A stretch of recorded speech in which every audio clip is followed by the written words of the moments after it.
Welcome to Lovin' Life's Journey. I'm Chantel. Thank you so much for tuning in. We are back from vacation. We got to go on a little family trip to Yellowstone National Park. We had a great time. Honestly, it was wonderful just to go anywhere. And we got an Airbnb and just our family stayed in this wonderful cabin and we got to go explore nature and see the amazing and unique landscape of Yellowstone. If you are interested in seeing the highlights of our vacation, I will put the link to my vlog in the description box below. So I have started fall DIYs, and I have to say I have seen a lot of creators putting up their fall DIY videos, and a lot of them are doing 5, 6, 7, 10 fall DIYs in one video. And I just can't do that. I work a full-time job, 40 hours a week, besides doing YouTube and taking care of my family and all of those other things. So I'm sorry guys, but there are only 2 fall DIYs in this video. I hope you know that I really try to put quality over quantity, and so where there might not be as many DIYs per video, I hope that you appreciate the work that goes into them and the thought and attention to detail that I really try to bring to you. So let's quit talking and let's jump into these 2 fall DIYs.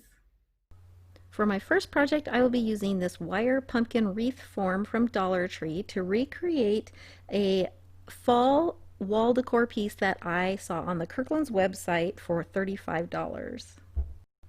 I'm going to be decorating this in more muted farmhouse colors, but you could totally do this in the bright fall colors if you'd like.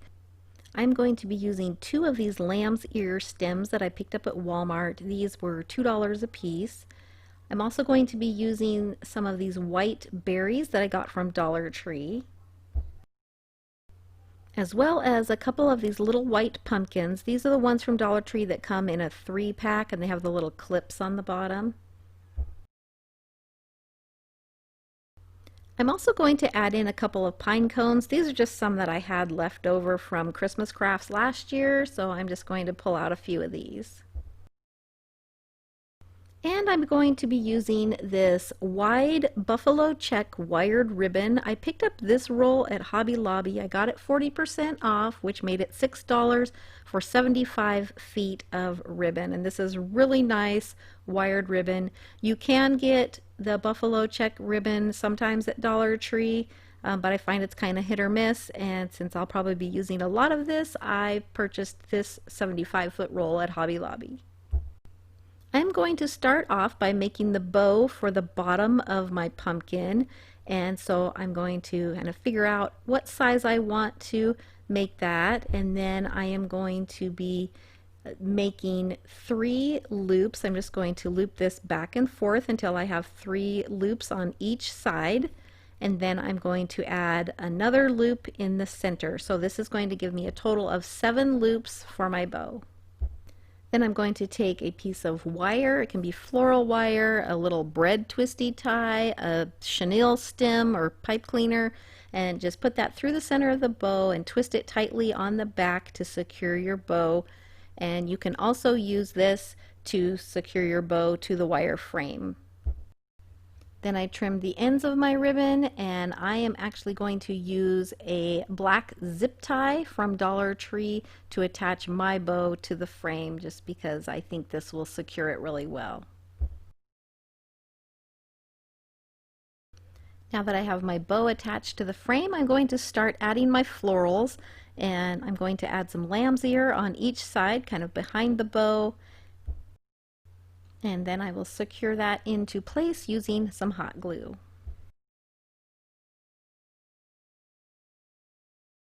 Then I'm going to add in some of my white berries, and I have 2 different kinds. I have some that are a little bit larger and then some that are smaller, almost like a baby's breath.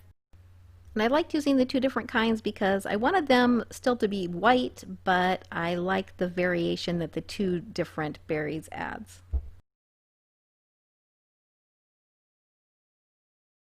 Next, I'm going to add in my pumpkins, and to do this, I am going to take a piece of floral wire, and it's probably about 6 inches long. I'm going to fold it in half, and then I'm going to insert it into the bottom of the pumpkins. Now, these are just like styrofoam pumpkins, so they poke down in there really easily. I'm going to add a little hot glue to the hole that I just made, and then stick that wire down in there and let it set up.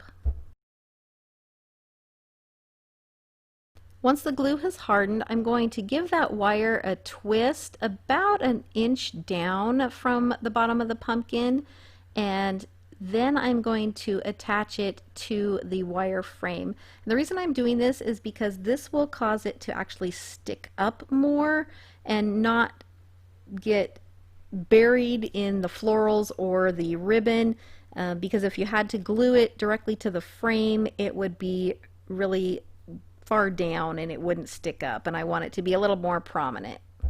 And I'm doing the same thing with the other pumpkin, and then I'm also going to do the same thing with the pine cones. I did decide to add a little bit more lamb's ear into this before I added the pine cones, and then, like I said, I'm going to put wires on the pine cones, just hot glue them on, and that way I can make them so they stick out a little bit more. And I know it seems a little weird to put the pine cones in a fall wreath, because normally we think of them for Christmas, but I really like the looks of them in this. I think, why not? I mean, pine cones are on the ground all the time, and so I think it just adds a nice different texture and variety to this. If you are new to my channel, thank you so much for watching, and if you like DIY projects, be sure to hit that subscribe button and stick around, because I do a lot of that here on this channel. So now I am just filling in some places with some more of the berries, and anywhere there's a little bit of a hole or a gap, I'm just adding a little bit more of the lamb's ear or some berries. So now that I have the bottom the way that I like it, I'm going to add a little bit to the top, and I'm basically going to be doing the same thing. I'm going to make a bow and add some greenery and just make it a little bit smaller than what is on the bottom. So here I'm making my bow, and instead of 3 loops on each side, I only did 2 plus the center loop, so this bow is just 5 loops total. And instead of centering the bow, I am going to put it off center just a little bit to the right, because I don't want to cover up the stem all the way. Then I'm going to add the lamb's ear. I'm also going to add this pine cone. Now this one was a little bit bigger and it didn't have the white on it.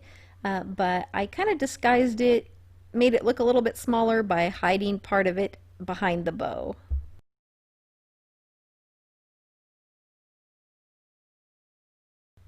Then I will go ahead and add some berries to this as well.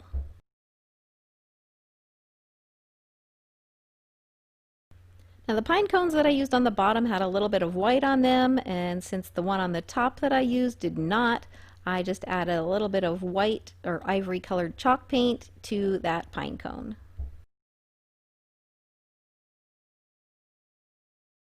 So here it is all finished. I spent less than $10 to recreate this wall decor piece that I saw on Kirkland's website for $35. So I'm really pleased with it. I love the color scheme. It's very farmhouse, and it's something that would be really easy to change up if you prefer the more traditional fall colors.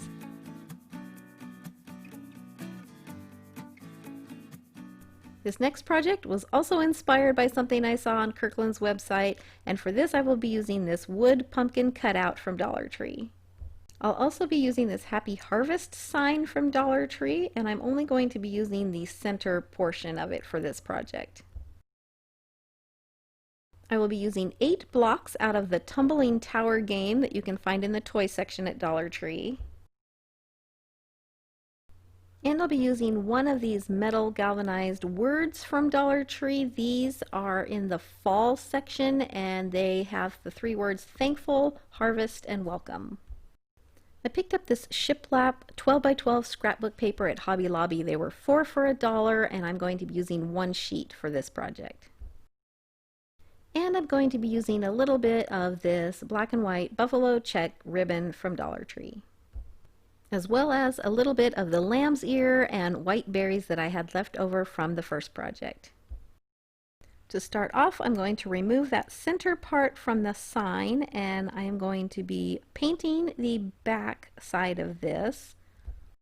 I'm using a color called Wedgwood. It's just a light green, kind of a sage green, but you could use any color that you'd like.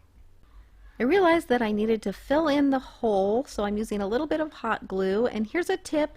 I put something metal underneath it, and that way once the glue sets, it will just snap right off, and if you press it down well, it will make a nice smooth surface.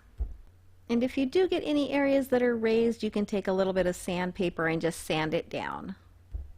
Then I'm going to paint that back side of the sign with the green paint, and I'm going to also paint around the edges.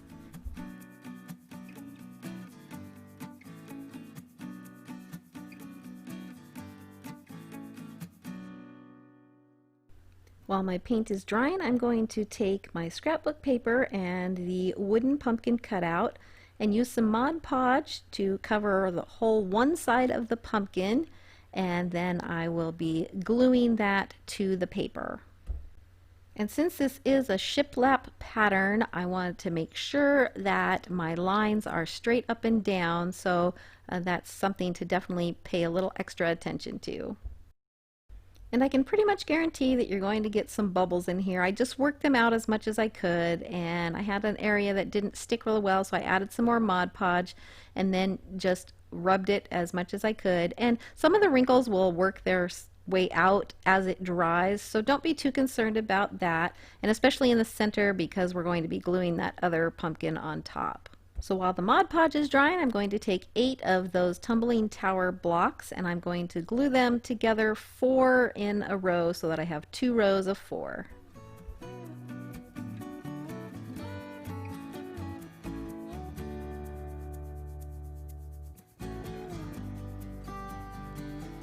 Then I'm going to take some brown craft paint. I'm going to add a little bit of water to it, water it down, and this will make it more like a stain. You can use a stain. I just like using the acrylic paint because it's less messy and easier to clean up and gives you basically the same effect. Now that the Mod Podge is dry, I'm going to take a piece of sandpaper and go all the way around the edges with that, and this will give you a nice edge. It's a little easier than trimming it with scissors, which is hard to get a close cut. And because this is a piece that could sit on a table or on a shelf, I did want to finish the back, so I am just painting the back with some ivory colored chalk paint. I'm also going to take the ivory chalk paint and just dry brush a little bit onto the green pumpkin that I painted, just to give it a little bit more of a worn farmhouse look.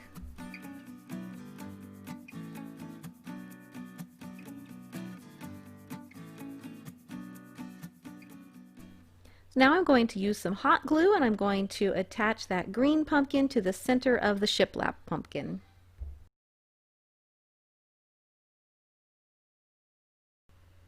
So really you could use any of these 3 words. They had harvest and welcome and thankful. I decided to use thankful, and I think that will be great to have out for fall all the way through Thanksgiving, and so that was what I chose. I did, however, decide to paint my word using some black spray paint. And I'm going to attach it using a little bit of E6000 and a little bit of hot glue.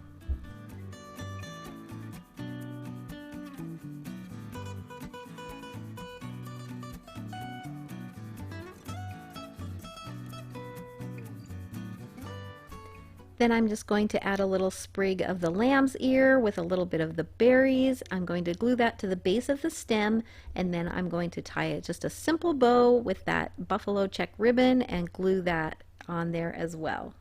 Next, I'm going to take one of my strips of 4 little tumbling tower blocks that I glued together and painted, and I'm going to glue that to the front of the pumpkin, centered and flush with the bottom of the pumpkin, because this is going to make the stand so the pumpkin will stand up.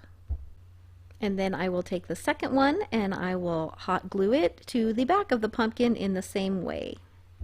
So basically the pumpkin is going to be sandwiched between these 2 strips of wood. And that's all there is to this project. Pretty easy, and I think it turned out great. I hope that you enjoyed these farmhouse fall projects, and like I said, you can change them up and make them any color scheme that you want, and they are so budget friendly. If you like this video, please give it a thumbs up. It really helps my channel to grow. And if you haven't subscribed yet, be sure to hit that subscribe button for more DIYs on a budget to come. Thank you so much for watching. I hope you all have a blessed day.